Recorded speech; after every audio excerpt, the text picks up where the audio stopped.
یہ جنگ بدر جس کا فاتح خود علی ہے، اور دوسری جنگ جنگ احد۔ آپ پڑھ لیں اپنے بچوں کو بتلائیں، تاریخ بتلائیں کہ یہ جو کتابوں میں پڑھایا لکھایا جا رہا ہے یہ حقیقت نہیں ہے، حقیقت کچھ اور ہے۔ کیونکہ بنی امیہ نے چاہا تو یہی تھا کہ علی کی فضائل کم ہو، راوی کری کرتے، کتابیں کری کرتی، مفتی کری کرتے، وہ یہی چاہ رہے تھے علی کے فضائل کم ہو۔ یہاں تک کہ 70 سال مولا کائنات کو لعن طعن کیا گیا، مولا کائنات کو گالیاں دی گئی 70 سال۔ اور میں نے تاریخ میں پڑھا حضرت محمد آدم سے لے کر حضرت محمد مصطفیٰ، حضرت محمد مصطفیٰ سے لے کر امام حسن عسکری تک، اگر کائنات کا کوئی مظلوم ہستی ہے تو وہ علی بن ابی طالب۔ کائنات کی مظلوم تری امام حسین بھی مظلوم ہے، لیکن کائنات کی مظلوم تری ہستی اگر کوئی ہے تو وہ علی بن ابی طالب۔ کوئی سمجھائی نہیں۔ میں نے کہا میں نے کہا مکمل نہیں پڑھی، میں فقط اشارہ کرنا ہے کیونکہ ہمارے نصابوں میں نوجوانوں کو بیدار کرنا چاہتا ہوں کہ ہمارے نصابوں میں کتابوں میں جو اسکولوں میں پڑھائے جا رہے ہیں، جو کالجوں میں پڑھائے جا رہے ہیں، جو یونیورسٹی میں پڑھائے جا رہے ہیں، تو ان میں حقائق کو چھپایا جا رہا ہے۔ جو ان کتابوں میں درج ہے یہ حقیقت نہیں ہے۔ جنگ احد کا فاتح کون تھا اور کس نے جیتی تھی، کس نے جلائی تھی؟ آپ دیکھیں تو صحیح، خالد بن ولید کا کیا کام تھا وہاں پر جو کفار کے ساتھ مل کر آئے تھے رسول خدا کے ساتھ جنگ کرنے کے لیے؟ رسول خدا نے موجے کہتے کہ آپ فلاں جگہ پر ٹھہر جاؤ، کچھ صحابہ کو کہا فلاں جگہ پر پہاڑی پر ٹھہر جاؤ۔ اب جب وہ جنگ مسلمان جیت گئے تو مسلمانوں نے یہ جیتی ہوئی جنگ جب اب بیت المال تھا، کفار کا بیت المال تھا، وہ جب دینے لگے تو جن کو رسول خدا نے پہاڑوں پر بٹھایا تھا موجے پہ کہ یہاں سے ہلنا نہیں ہے، اب ان کے دل میں لالچ پیدا ہوگا کہ اگر ہم یہ مال لینے کے لیے نہیں گئے تو دوسرے لے جائے۔ جیسے ہی انہوں نے موجہ چھوڑا تو خالد بن ولید نے کیا انہوں نے دیکھا کہ یہ موجے خالی ہو گئے، پھر وہ بھاگی ہوئی فوج واپس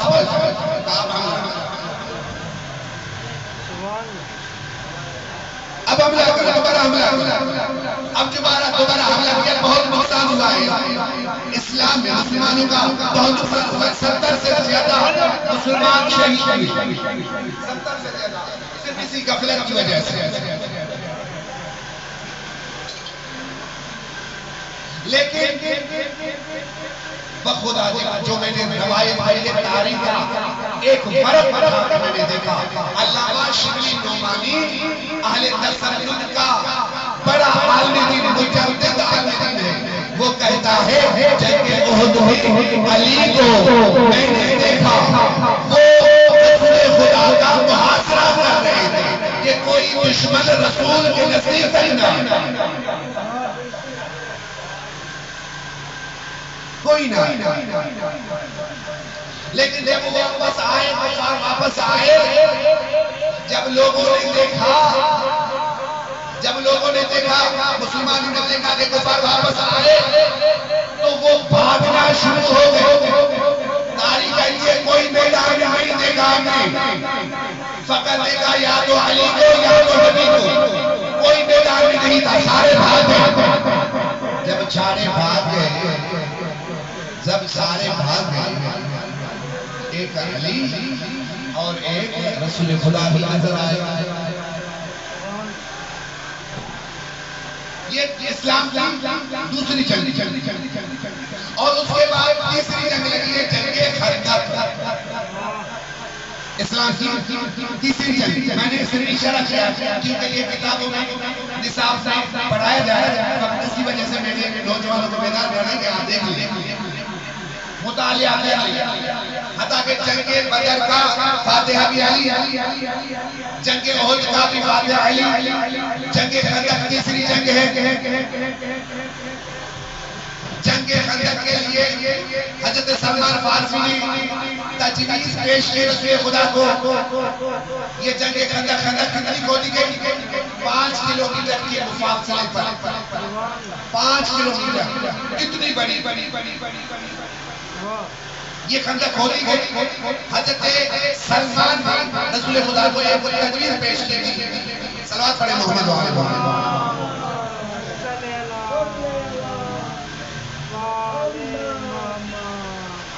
جب سلمان نے یہ تجویز پیش کی تو انصار نے کہا سلمان ہمارا ہے، مہاجروں نے کہا سلمان ہمارا ہے. تو رسول خدا نے کہا سلمان منا اہل بیت، نہ سلمان تمہارا ہے نہ تمہارا ہے، سلمان ہماری اہل بیت میں سے.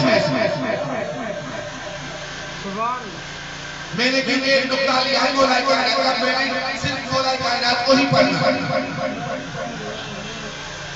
جنگ خندق کھودی گئی. اب ایران میں جب ہم پڑھتے تھے، جب ہم ایران میں پڑھتے تھے، جب اسی جنگ خندق میں جب پہنچے، تاریخ کے مطالعے میں جب جنگ خندق میں پہنچے تو ہر ایک نے اپنی اپنی تجویز دی. کیونکہ جنگ خندق جنگ احد کے بعد لگی ہے تو ہر ایک شخص نے اپنی اپنی تجویز دے دی کہ بھائی جنگ خندق یہ خندق کھودی کیوں گئی؟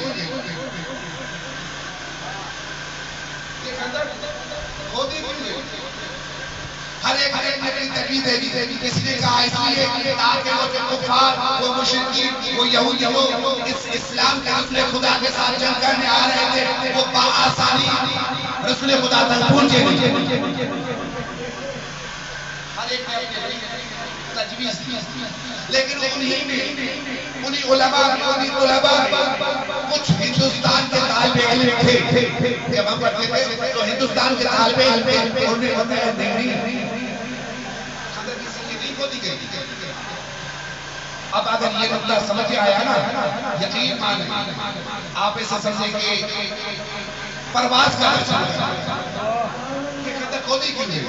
جب ایرانی علماء نے ہندوستان کے طلباء نے جواب دیا کہ خندق کا کھودنے کا رسول خدا کا اصل مقصد کیا تھا، یہ نہیں تھا کہ وہ کفار نہیں آئے.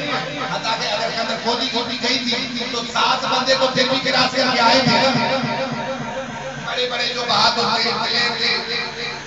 جن سے لوگ لڑتے تھے وہ کراس کر کے آئے تھے، پار کر کے آئے تھے. تو پھر خندق کھودنے کا فائدہ کیا تھا؟ تو وہاں پر جو ہندوستان کے طالب علم تھے انہوں نے کہا کہ رسول خدا نے حضرت سلمان نے جب خندق کھودنے کا حکم دیا تو رسول خدا کو یہ تجویز پسند آ گئی. رسول خدا نے خندق کھودوائی، لیکن کھودوائی اس لیے نہیں تھی کہ یہودی نہ آ سکے یا مشرکین نہ آ سکے یا کفار نہ آ سکے، فقط اس لیے کھودوائی کیونکہ رسول خدا کو پتا تھا کہ پہلی جنگ احد کی وہاں میں بھاگتے ہوئے نظر آ رہے تھے. یہاں جنگ خندق میں یہ خندق کھودی اسی لیے تھی تاکہ مسلمان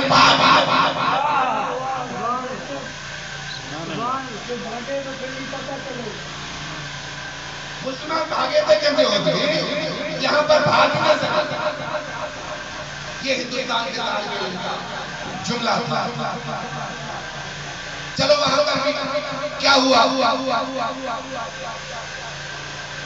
ملعون آیا رسول خدا کی خیمے کے نزدیک پہنچا اور کہتا ہے اے محمد بھیج اپنے کسی بندے کو جو جنت کا مشتاق ہے. یہ الفاظ ہیں تاریخ، جو جلدی جنت میں جانا چاہتا ہے اس کو بھیج تاکہ میں اسے ماروں وہ جنت پہنچ جائے،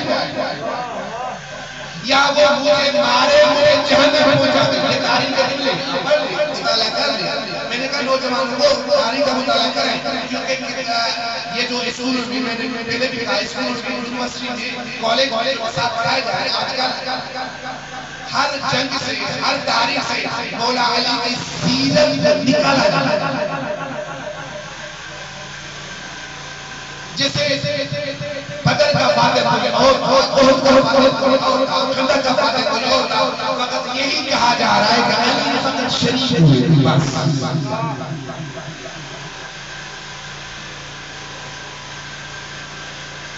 اب جب للکار آتے تھے رسول خدا نے کہا کون جائے گا؟ بولا کھڑے ہوئے کہا بیٹھ جاؤ، پھر کہا کون جائے گا؟ جب ہمارا کون جائے گا؟ پھر بھی رسول خدا بولا کھڑے اٹھے کہا بیٹھ جاؤ، یہاں تک کہ 3 مرتبہ رسول خدا نے اعلان کیا ہے۔ آجائے رسول خدا سے پوچھ لیں، اگر رسول خدا نے مولا علی کو بار بار بیٹھنے کا کیوں کہا؟ ماشاءاللہ تاریخ سنتے آ رہے ہیں کہ مولا کائنات کو رسول خدا نے 3 مرتبہ کیوں کہا کہ بیٹھ جاؤ؟ تاکہ دنیا والے یا یہ تاریخ لکھنے والے یہ نہ کہیں یہ تو علی تھا خود چلا گیا، خود چلا گیا، رسول خدا نے کسی کو کہا ہی نہیں، خود چلا گیا۔ اگر رسول خدا کسی اور کو کہتا وہ بھی چلا گیا، لیکن رسول خدا مظہر خدا ہے، مظہر جمال خدا ہے، وہ مشیت کو سمجھتے تھے کہ یہاں پر مشیت الہی ہے، اور اسی وجہ سے کہا کہ یہ جو لوگ کہیں کہ رسول خدا کسی اور کو کہتا تو وہ بھی چلا جاتا، لیکن علی کو بٹھا کر دنیا والوں کو بتلانا چاہ رہا تھا کہ سوائے علی کے کوئی فاتح پڑھ نہیں سکتا،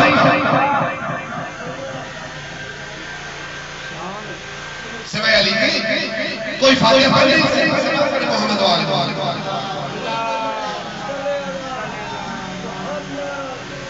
جنگیں خندق، اور میں نے کہا کہ مولا کائنات امام علی بن ابی طالب کی ہر زندگی کا ہر پہلو آپ دیکھ لیں، کبھی بھی مولا کائنات نے اپنی تعریف نہیں کری، خود کو نہیں منوایا۔ آپ مطالعہ کریں، نہج البلاغہ کا مطالعہ کریں، مفادی حدیث دیکھ لیں کہ اس نے اگر منوایا ہے لیکن اسی نہج البلاغہ میں اسی نہج البلاغہ مولا کائنات فرماتے ہیں انا آیت اللہ العظمیٰ،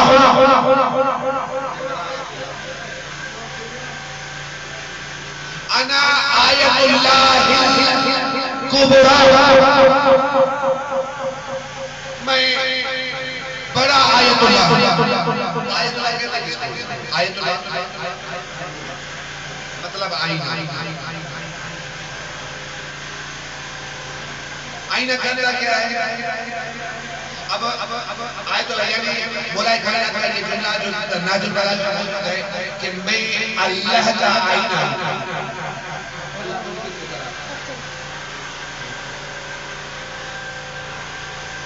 لوگ تو حقائق کو سمجھ نہیں پائے کہ علی ہے کون۔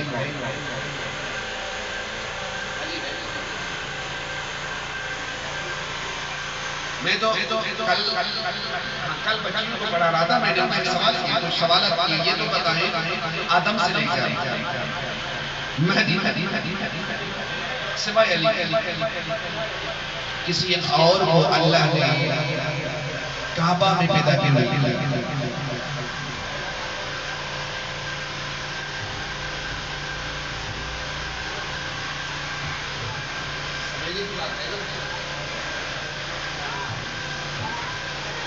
محمد مصطفیٰ کی ولادت کیوں نہیں ہوئی؟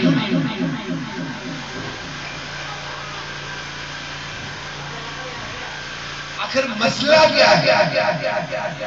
میں نے کہا یہ سوال آپ نے نوٹ کریں اور مجھے کل آپ نے بتانے کا مسئلہ سمجھ۔ اور دوسرا میں نے بچوں سے سوال کیا، بات سنی دوسرا یہ کہ رسول خدا نے کہا تھا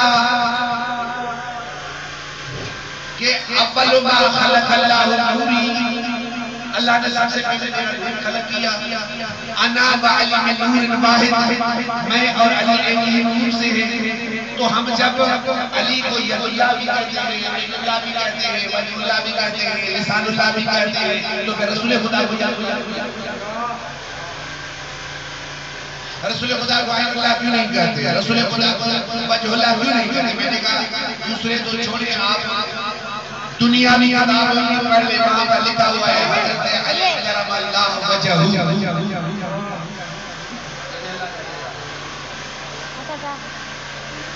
میں نے کہا صرف یہ علی کے لیے کیوں کہا گیا؟ میں نے کہا اسٹڈی کر، مطالعہ کر۔ تو مولا کائنات کا میں نے فرمان آپ کی خدمت میں پیش کیا کہ مولا کائنات نے کہا انا آیت اللہ الکبریٰ، میں اللہ کا آئینہ ہوں۔ اللہ کا آئینہ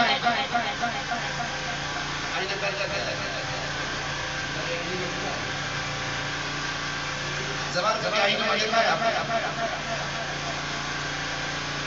ماشاءاللہ یہ زبان ہے، ماشاءاللہ کنگھی لگا کے آئے ہیں، ان سے جب وہ باہر نکلتے ہیں نا وہ آئینے کے سامنے جاتے ہیں، آئینے کے سامنے جاتے ہیں۔ اچھا آئینے سے نظر کیا آتا ہے؟ توجہ کیجئے گا، مثال دیکھیں، یہ موضوع بڑے مجلس میں کاش کے یہ آپ یہاں پر پیغام پہنچا سکتے۔ آئینہ ہم کب دیکھتے ہیں؟ دو یا تو جب آئینے کو خرید لیتے ہیں، چیک کرتے ہیں، یا جب کسی آئینے پر مٹی پڑ جائے تو صاف کرنے کا، تب ہم آئینے کو دیکھتے ہیں۔ باقی کیوں؟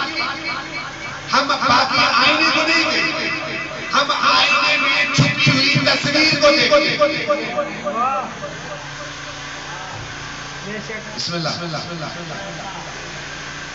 تو مولا کائنات نے کہا انا آیت اللہ العظمیٰ، میں اللہ کا بڑا آئینہ ہوں۔ تو یہ آئینہ کرتا کیا ہے؟ جب علی اللہ کا آئینہ بنے، توجہ کیجئے، جب علی اللہ کا آئینہ بنے، آئینے میں کیا نظر آتا ہے؟ دیکھنے والا جو آئینے کے سامنے ہو وہی نظر آتا ہے۔ پہلا آئینے کے میں نے کہا ہم دو مرتبہ دیکھتے ہیں، یا جب خریدتے وقت یا جب اس میں مٹی گھر جائے، باقی جب بھی آئینے کے سامنے جاتے ہیں تو آئینے کو نہیں دیکھتے، آئینے میں جو دوسرا روپ سامنے ہوتا ہے اس کو دیکھتے ہیں۔ تو مولا کائنات نے کہا انا آیت اللہ الکبریٰ، میں اللہ کا بڑا آئینہ ہوں، میں اللہ کا بڑا آئینہ ہوں۔ تو یہاں پر مولا کائنات نے سمجھا دیا کہ میری پوری زندگی مظہر پوری زندگی مظہر تبھی اللہ دیکھ لیں، میں نے رسول خدا کے بیان یہ بھی میں ثابت کروں گا، رسول خدا کہ اللہ نے کہا وما خلقت الجن والانس الا ليعبدون، میں نے جن اور انسان کو کس کے لیے پیدا کیا؟ عبادت کے لیے۔ آج رسول خدا کے پاس، رسول خدا کے پاس، رسول خدا کے آگے اتنی دیکھ کر بیٹھ جائے، آج چھوڑ کے پوچھیں یا رسول اللہ وہ عبادت کون تھی جس کے بارے میں اللہ نے کہہ دیا وما خلقت الجن والانس الا ليعبدون، میں نے جن اور انسان کو عبادت کے لیے پیدا کیا۔ تو وہاں پر رسول خدا مسکراتے ہوئے جواب دیں گے النظر علی العبادہ، علی کے چہرے کی طرف دیکھنے عبادت، علی کے چہرے کی طرف دیکھنے عبادت۔ یا رسول اللہ اگر کوئی علی کے چہرے کو نہ دیکھ پائے، اگر کوئی علی کے چہرے کو نہ دیکھ پائے، علی کی زیارت نہ کر پائے تو وہ عبادت کرے گا کیسے؟ تو وہ عبادت کرے گا کیسے؟ تو رسول خدا نے دوسرا جملہ دیا الذکر علی العبادہ، دیکھنا بھی عبادت ہے، علی کا ذکر بھی عبادت ہے۔ سبحان اللہ، سبحان اللہ۔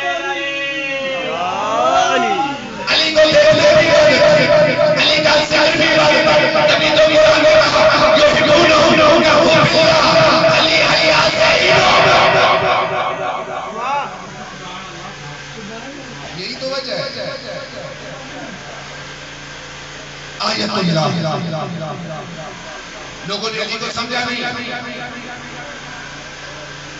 علی کی 63 زندگی آپ پڑھ لیں، 60 سال زندگی آپ پڑھ لیں. علی کی پوری زندگی لائف سمجھیں کہ علی نے خود کو کبھی نہیں منوایا، کبھی نہیں.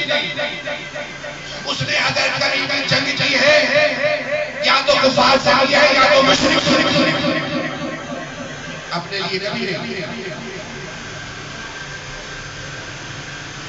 علی کی جسی بھی سیرت ہی لگی، چاہے وہ تقویٰ ہو، چاہے وہ عصمت ہو، چاہے وہ عبادت ہو، چاہے وہ جنگ ہو، ہر جگہ آپ کو فاتحہ میں. میں نے آج اسٹڈی کر رہا تھا، میں سرچ کر رہا تھا کہ مولا کائنات 55 سے حتیٰ کہ رسول خدا بھی چلے گئے، بی بی سیدہ بھی چلی گئی، لیکن مولا کائنات کبھی پریشان نہیں ہوئی.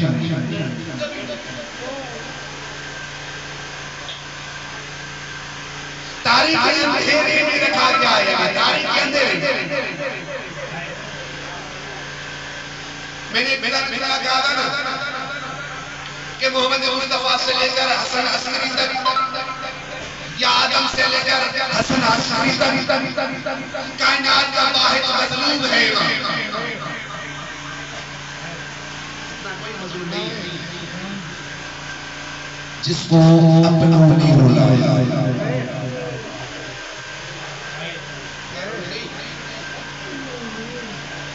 اپنوں نے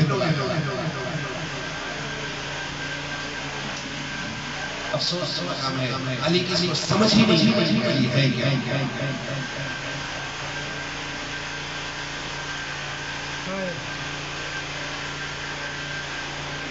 میں نے کہا مولا کی آمد کعبۃ مولا کی شہادت مسجد اللہ کا اتنی عظمت کی مالک اور یہ گھرانہ ہی عظمت کا مالک ہے، بڑی عظمتوں کا مالک ہے. اور میں نے پچھلی یہاں پر پروگرام تھا، میں نے مجلس میں ایک مرتبہ یہ بھی کہا تھا کہ بی بی مریم جب حضرت علی حضرت عیسیٰ کی آمد کا وقت ہوا، بی بی مریم کو نکالا گیا اور حضرت زکریا پوچھتے تھے کہ مریم یہ کھانا کہاں سے آتا ہے؟ کھانا کہاں سے آتا ہے؟ چاچا یہ کھانا کہاں سے آتا ہے؟ جنت سے آتا ہے. اچھا اسی مریم کو جب بیت اللہ سے ہٹایا گیا، کہا یہ جگہ نہیں، جاؤ ادھر. جب وہاں سے نکالا گیا اور وہاں پر جب حضرت عیسیٰ کی آمد ہوئی، اب بی بی مریم نے سوال کیا پروردگار میرا جسم کمزور ہو گئے، اب کھانا بھیج. اللہ کا جواب کیا ہوا؟ اس درخت کے پتے کو پکڑ اور اس کو چھاڑ، یہاں سے کھجور گرے گی وہ کھا. پروردگار جب میں نے صحت یاب کی اسی وقت تو یہ تکلیف نہیں دی، اب میں کمزور ہو گئی ہوں. اسی وقت مجھے میں چاہتی درخت سے کھجور توڑ دی، لیکن ابھی تو کمزور ہوں، نہیں پا رہے. عدالت کی حالت میں ہوں، اب میں کیسے میں مثال دینے جا رہا ہوں. تو وہاں پر پروردگار کا آواز آیا، مریم پہلے جنت سے میرے لیے کھانا آتا تھا، اس وقت فقط تیری دل میں اللہ ہی اللہ تھا، اس وقت تیری دل میں اللہ ہی اللہ تھا. چونکہ حضرت عیسیٰ دنیا میں آ گیا اور اللہ کی جگہ غیر اللہ بھی بیٹھ گیا، اب جنت سے کہنا کہ تمہیں خود زحمت اٹھانی پڑے گی. تو ذرا ہم سلام کریں اسی دروازے پر، فاطمہ بنت اسد کے دروازے پر کہ 3 دن رہی ہے بہلیہ میں، 3 دن حتیٰ کہ مولا کائنات دنیا میں آئے، لیکن پھر بھی جنت سے کھانا آ جا رہا. علی کی کوئی سیرت سمجھ نہیں سکتا کہ علی کہتے کس کو ہے؟ اتنی عظمتوں کا مالک ہے دنیا میں سمجھا دیا